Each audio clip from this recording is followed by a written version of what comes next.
wasn't the blood on the cathedral steps that terrified him.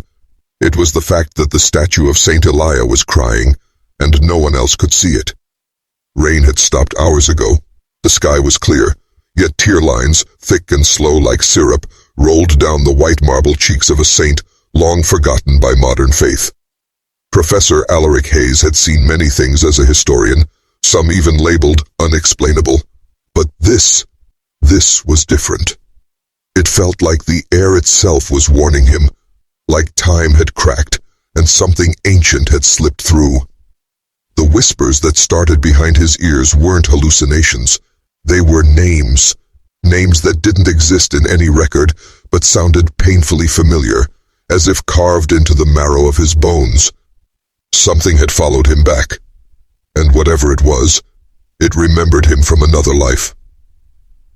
Like this video, subscribe to Mystery Cults, and comment if you believe in forgotten truths. Alaric tightened his grip on the old manuscript tucked beneath his coat. Bound in dark, age-worn leather, the book had no title, no identifiable author, and was written in a language that flickered, literally flickered, under candlelight. Found hidden beneath a collapsed floor of the St. Basil's Seminary Library, the manuscript was sealed inside a coffin-sized iron box with a single Latin phrase etched across its lid: Tempus non est linearis. Time is not linear. Since discovering it, he hadn't slept for more than an hour at a time. The visions, voices, and moments of temporal collapse were increasing. His microwave had beeped in Morse code last night. The hallway mirror briefly showed a cathedral that no longer existed. A dead priest's journal had appeared in his mailbox, unsigned but matching the handwriting of a man executed in 1532. He told no one, not even his closest colleague, Dr. Madeleine Rohn, who had once saved his life during a failed dig in Tunisia.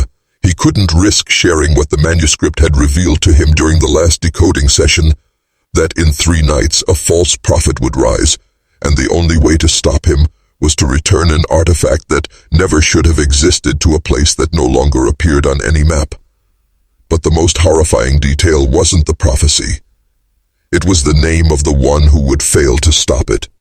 Written in fresh red ink, not old or faded like the rest of the manuscript, it simply read, "Alaric Hayes will die trying." As he stepped back from the cathedral's stone steps, a crow landed on the rail beside him and whispered, in Latin, "It begins again, keeper." And that's when he noticed the statue had stopped crying. But the tears had left behind something on the stone, strange, glowing symbols that pulsed like a heartbeat, symbols that matched the first page of the manuscript, a page he hadn't even opened yet. Alaric didn't dare touch the glowing marks.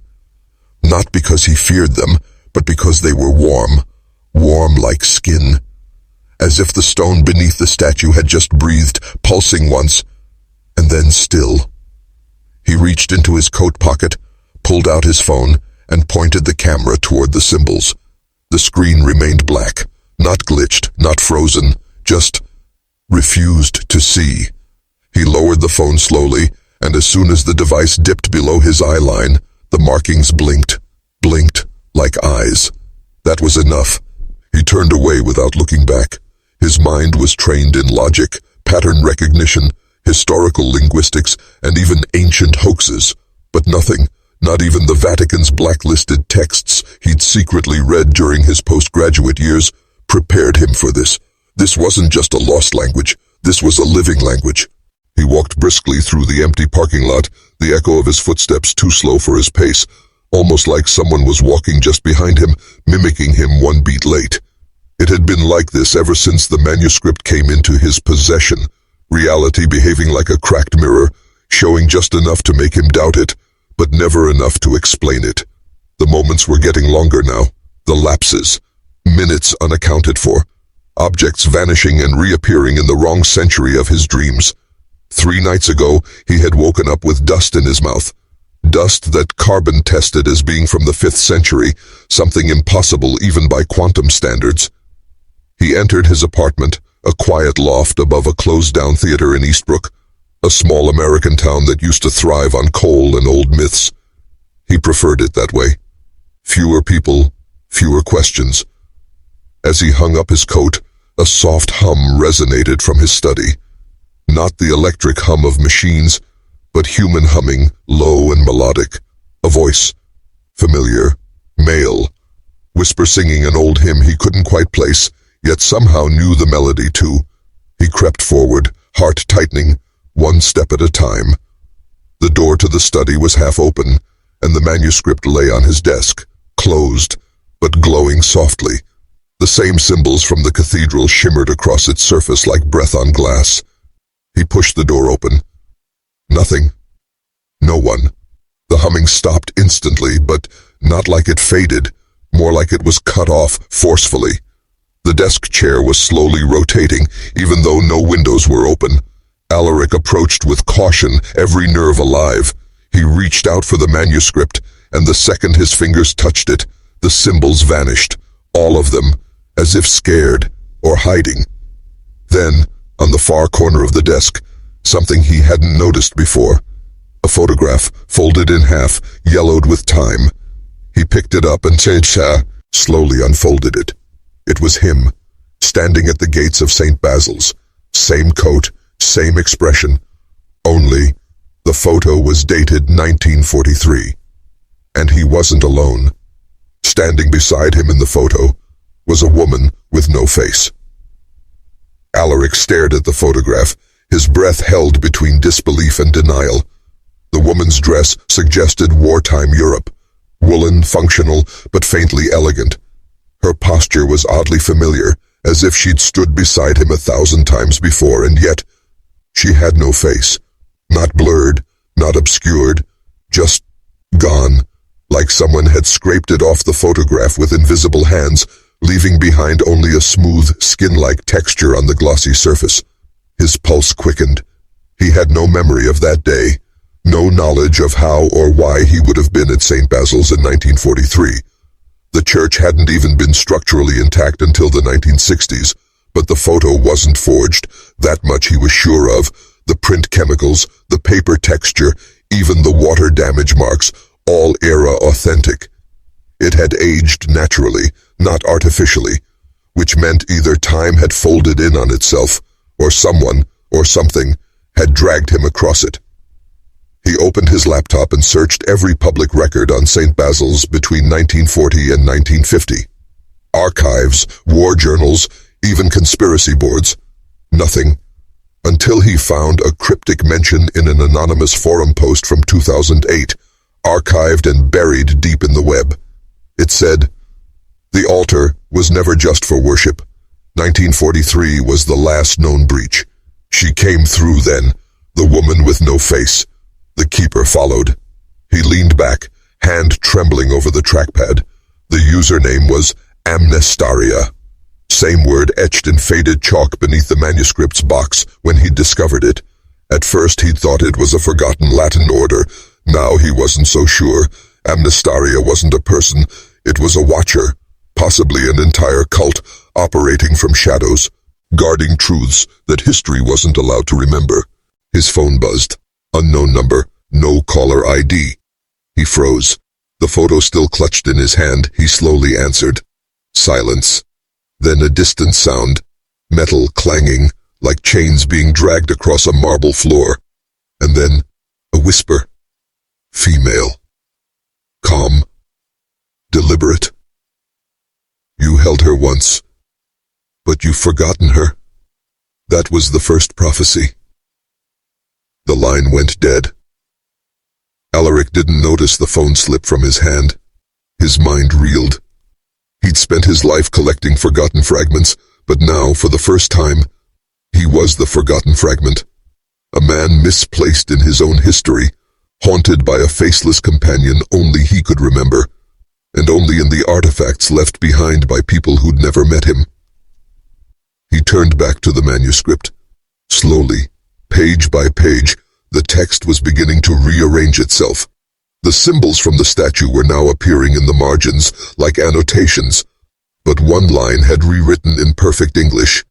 You are remembering too fast, Alaric. Slow down, or time will tear.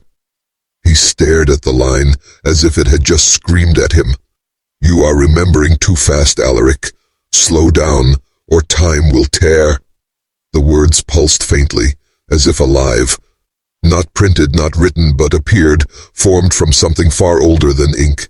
He could feel the pressure in his temples rising again, a dull migraine that always came before a lapse, a shifting of the air, a bending of sound. Time didn't feel linear anymore, it felt liquid. Events stretched, collapsed, twisted. He blinked and suddenly realized the room was not the same. Same shape, same furniture, but not the same time. A curtain fluttered that he hadn't hung in years. His reflection in the mirror was clean-shaven. He hadn't shaved in weeks. On the table, a newspaper. The headline read, "Church fire claims 2 lives. St. Basil's to be demolished." The date, March 17th, 1994. The moment passed like a breath caught in the throat. He blinked again, hard. The room snapped back. His beard returned. The curtain gone. The newspaper vanished. The only thing that remained out of place was a small child's shoe on the floor.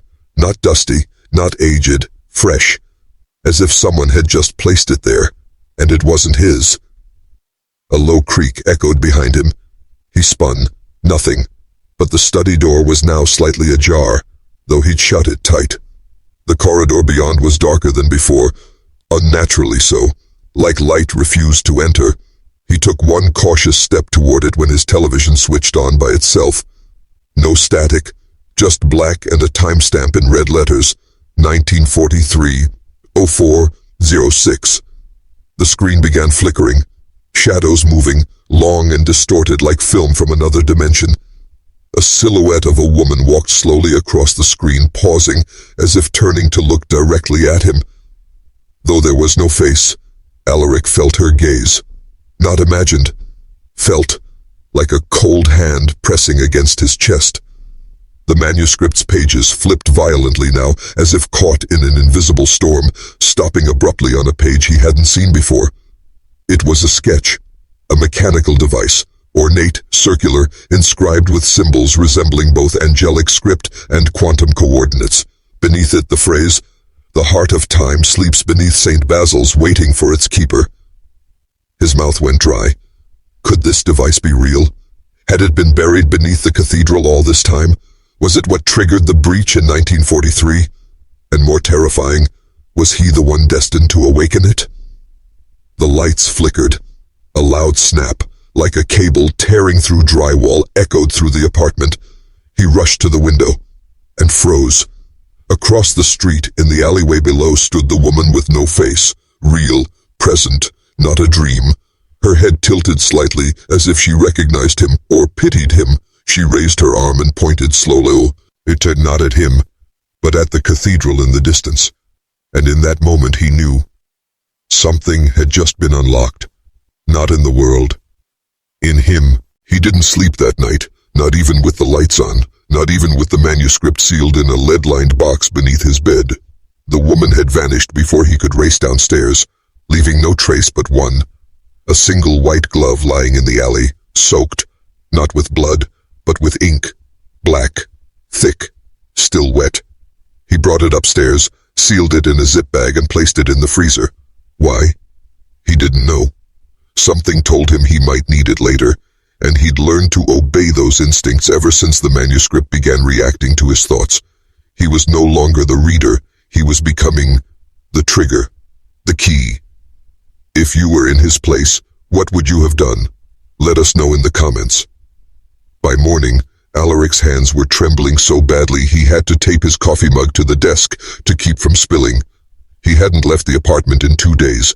His voicemail had over 14 missed calls, all from unknown numbers, none with messages. He opened the manuscript again carefully. The pages had stopped changing overnight. They now showed a clean, structured layout, like instructions, a ritual, a blueprint. It was hard to tell. But one thing was clear. Something called the Heart of Time lay beneath St. Basil's, and it had been awakened once before. By him. In 1943. During a war he had never fought in, but somehow remembered in fragments. Mud, fire, cold iron against his wrist, and the scent of lavender before the explosion. Lavender, Why would a war memory smell like lavender? A knock at the door. He jumped, his heart smashing into his ribs. 3 knocks, deliberate, patient, not loud, not demanding, just measured, like a clock. He approached the door slowly, peeking through the peephole. No one. But as he turned to step back, the knock came again.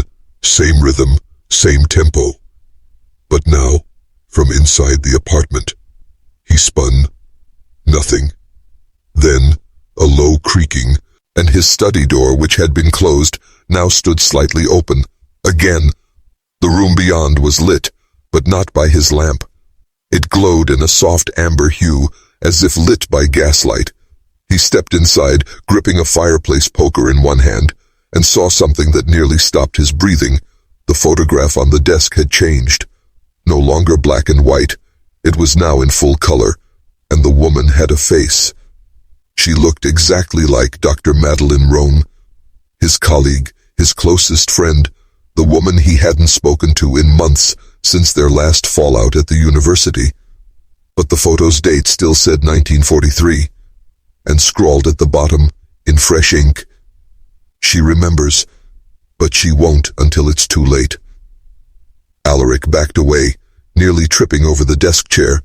The manuscript's cover slowly cracked open on its own, whispering as it did, a dry, paper-like voice murmuring a single word over and over. Reunion, reunion, reunion. The temperature dropped, his breath fogged, and then his phone buzzed again. A message from Madeleine. Only 4 words. "We need to talk." He stared at the message like it was a trap. The timestamp read 3:33 a.m. and the location tag, though she had disabled it years ago, somehow showed St. Basil's Cathedral. That wasn't possible. Not unless she had flown back from Prague overnight. Not unless she had broken into a condemned structure sealed since 2001. Not unless she remembered too.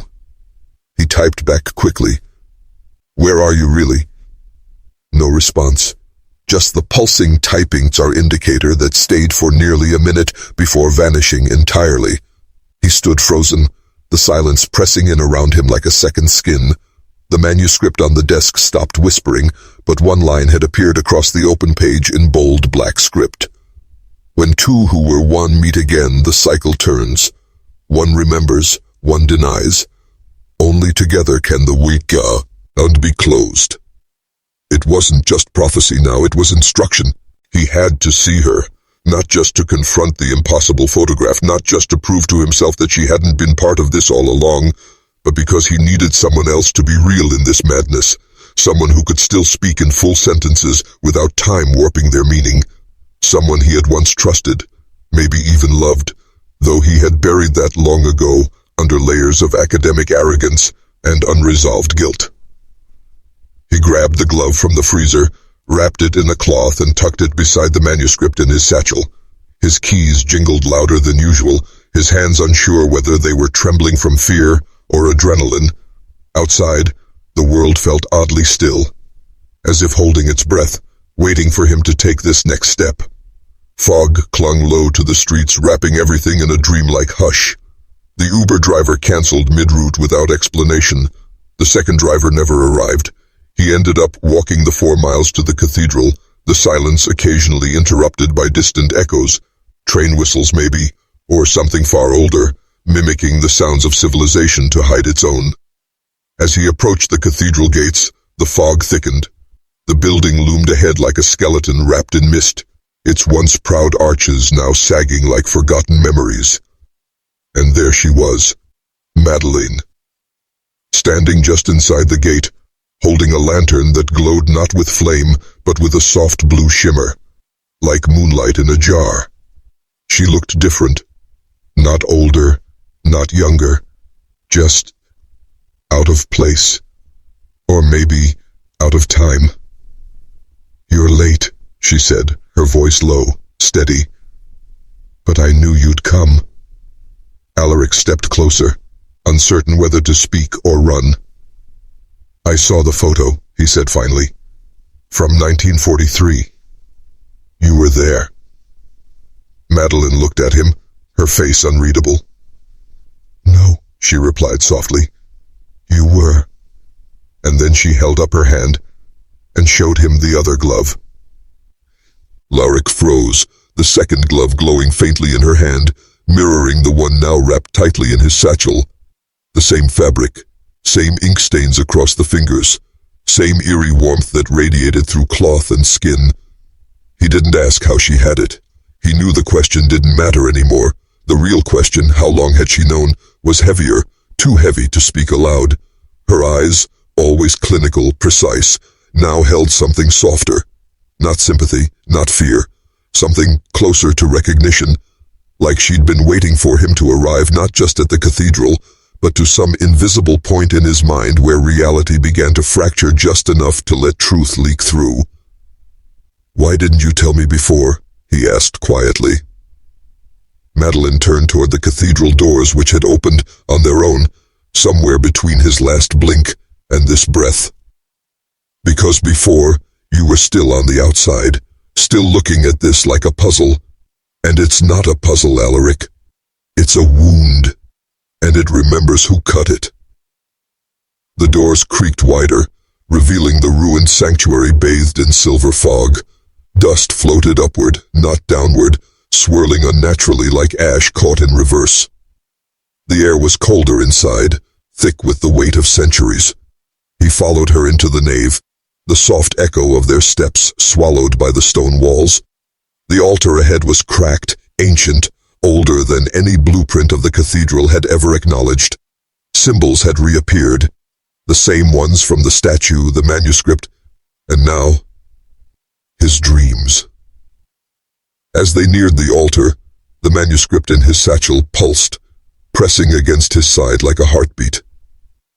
Madeline stopped and turned toward a narrow passage hidden behind a collapsed section of wall. She didn't need to speak.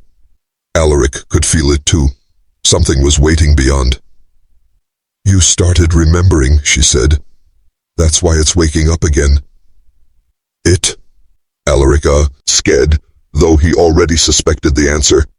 "The heart of time," she replied, eyes narrowing. "It knows its keeper has returned, and it doesn't want to be asleep anymore." A sudden flash of memory struck him. A boy. Him.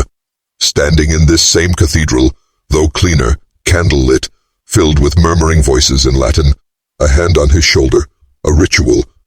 The sound of a woman screaming just before the floor cracked open beneath them. He staggered, one hand to the wall, breath shallow. Madeline caught his arm. "It's coming back to you, isn't it? The fracture, the promise you made?" He nodded, though he didn't fully understand. "Not yet." "Then we're running out of time," she whispered, "because if it remembers before you do, it won't wait." And then from beneath their feet, a deep, mechanical hum began to rise. Slow, rhythmic, almost like breathing, only louder, older, filled with a hunger that had slept too long.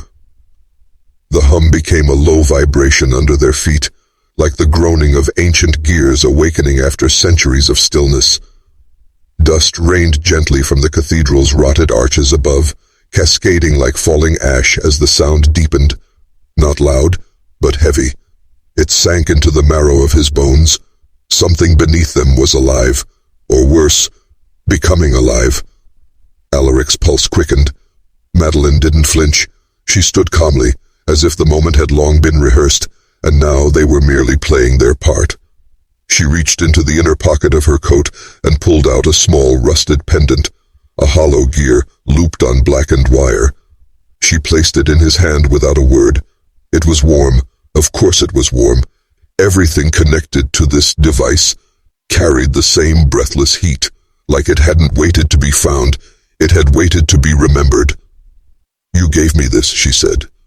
"When?" he whispered. 43, she answered, her voice thin. "You said I'd know when to return it, that I'd have to guide you when the breach began again, that you'd forget everything, and I would have to be the one to wake you." A chill ran through him that no logic could override. His mind itched with flickering images just beyond focus, candlelit tunnels, chanting in forgotten dialects, blood smeared across stone, and a woman with no face screaming his name, not from fear, but rage. "Why me?" he asked. Madeline didn't answer. Instead, she stepped into the narrow hidden passage behind the altar, motioning for him to follow. The corridor was damp, laced with mold and stone etched with symbols that pulsed softly as they passed, as if responding to his presence. The further they descended, the more gravity itself seemed to shift. Alaric's breath caught as a sudden memory pierced through like a shard of glass, a child's voice saying, "Don't forget the third door." "What's behind it?" he asked aloud, unsure whether he meant it rhetorically. She turned, eyes sharper now, voice low. "I don't know. You never told me. You said you weren't supposed to look until it opened by itself." They reached the bottom of the passage, a round chamber with 3 iron doors, each identical except for the symbols carved above them. One showed a spiral, the second a tree with inverted roots, and the third, nothing. No carving, no label, just a blank polished arch that shimmered faintly in the torchlight. Alaric instinctively stepped toward it, the gear pendant vibrating gently in his hand. Madeline reached out. "Wait, you said if we opened it too early," but the door pulsed. Once, twice, and then, slowly, soundlessly, it opened. Beyond was not another room, but sky, endless sky, violet and bleeding at the edges with golden clouds spiraling in reverse. A floating platform of stone hovered in the center, and atop it stood Alaric. Only older, different, and in his hand the second manuscript. He smiled, not kindly, not cruelly, just knowingly, like a memory finally arriving back at its source. He raised one hand, and though the distance between them was immeasurable, Alaric felt a sharp, sudden warmth on his palm. The pendant. It glowed now, brighter, vibrating harder, like it was resonating across dimensions. Behind him, Madeline whispered, her voice trembling for the first time. This wasn't supposed to happen yet. The floating version of him spoke, though his lips never moved. The words landed directly inside Alaric's mind like falling stones. "You broke the sequence. That door was the test. It opened because you've already chosen. You just don't know what you chose." Alaric stumbled back from the threshold, the sky beyond bending like film caught in a projector. The colors rippled, gold to black, violet to red. He could feel gravity fighting him, as if some force wanted to pull him through the open door. Not to kill him, but to merge him. Madeline grabbed his arm, anchoring him. "You have to close it," she said, desperate now. "This isn't the timeline we're meant to step into. Not yet." "How?" he gasped. The door wasn't mechanical. There was no latch, no handle, just an open gateway between reality and whatever sat outside time. The older version of him spoke again. "You can't close what's already begun, but you can still choose which you walks out of this." With that, the sky trembled. Cracks of lightning rippled across it, but the lightning moved in reverse, crawling back into the clouds like unspoken thoughts swallowed before confession. A sound echoed deep within Alaric's chest, like a bell ringing backwards, distant, muffled, but somehow holy. It shook him. He stepped back, the pendant in his hand dimmed, and then the platform beyond the door began to crumble. First the edges, then the center. The older Alaric stood side till unbothered, even as the stones beneath him cracked and drifted apart. His body didn't fall. It dissolved, unraveling like dust into the reverse storm sky. But just before he vanished entirely, he threw something across the void. It wasn't large. It spun as it flew. Alaric reached out instinctively and caught it. A key, old, iron, marked with the same spiral he'd seen above the first door, and on its handle, engraved in tiny perfect Latin, Tempus respondet memoriae. Time answers to memory. The key trembled in his hand, warm with a pulse that wasn't his own. It didn't belong to any era he could name. Its iron glinted with strange hues, like it had soaked in starlight or memories too ancient to be human. Alaric stared at the Latin etched across its handle, the phrase still ringing in his mind like the echo of a dream. Time answers to memory. Around them, the third door, the one that had shown him the impossible sky, began to close on its own, not with hinges or mechanics, but like a wound sealing shut. As it vanished, the sound of the reverse bell faded, replaced by silence so absolute it made his eardrums ache. The chamber darkened again, the torchlight flickering strangely, as though time had stuttered, paused, before continuing. Madeline stepped away, her face pale. "That wasn't just a vision," she said, as though trying to convince herself. "That was a fragment, a leak, a memory from the wrong end of the timeline." "What happens now?" Alaric asked, still staring at the key. "You tell me," she replied. "You wrote the manuscript." The weight of her words dropped hard. He had no memory of writing any such thing. And yet, the manuscript in his satchel thrummed, as though acknowledging its author. Alaric opened the satchel and slowly pulled it out. The ink on the cover shimmered, and this time he noticed the title was written in his own handwriting. Beneath it, the same phrase, Tempus respondet memoriae. Suddenly the ground beneath them shuddered, not violently but rhythmically, 3 times. A pulse, a knock, a call. The first iron door, the one marked with the spiral, began to glow faintly. And the key in his hand?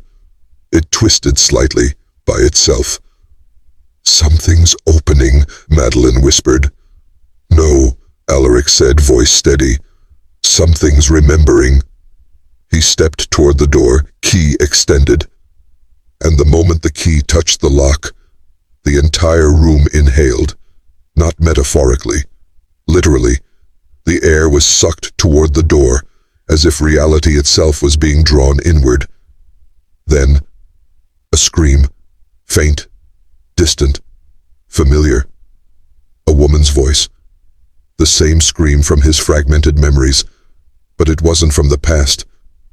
It was coming from behind the door. And the scream knew his name. If this story shocked you, like, subscribe and share. Hit the bell icon for the next part. Part 2. Teaser. But what he saw next was never meant for human eyes. Something ancient was still alive, hidden beneath their beliefs. He was never supposed to find that door. The silence wasn't emptiness. It was watching. Part 2 will uncover what even the cult feared. Comment Part 2 if you're ready.